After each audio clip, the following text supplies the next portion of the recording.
Well, this is a very interesting time for all of us right now because people are doing health craves, like,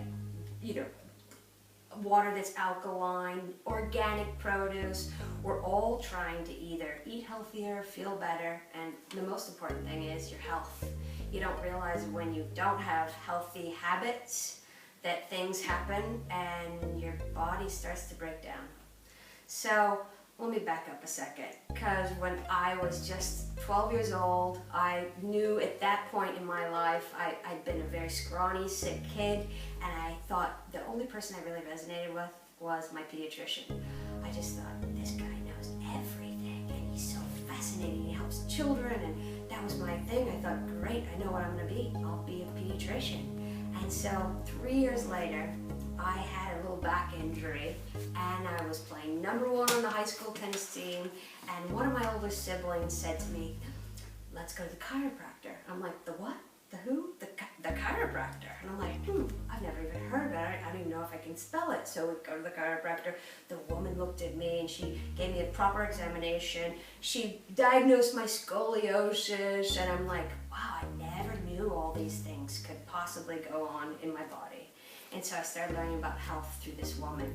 And she said to me, 3 visits, maybe 4 visits, your back problem's gonna go away, but if you got regular care for maybe 6 months, 8 months, and really let your body heal up differently with the curvatures that are happening in your spine, you're gonna focus more in school. And I'm like, how does she know that I can't focus?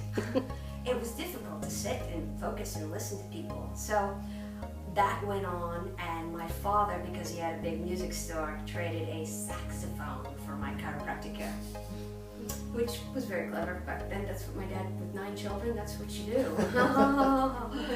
So I'm off to California from Springfield, Illinois, on a tennis scholarship, full ride, a $500 violin scholarship at San Jose State University.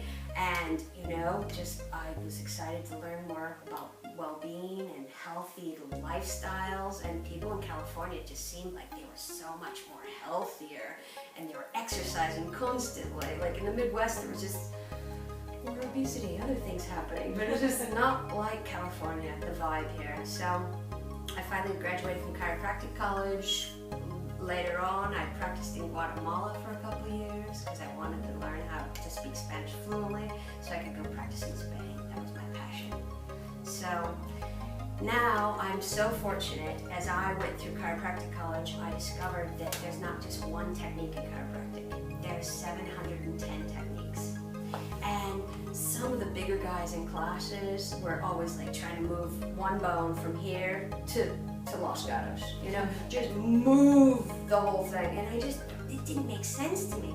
Why do you have to be that aggressive on the spine? And yes, you can get any joint in your body to crack if you want to. That's just gas inside the joints. So I discovered something that was so soft and so simple, and it was kind of just more spiritual on top of it for healing purposes. And this technique is called network spinal analysis. I'm going to put Francesca right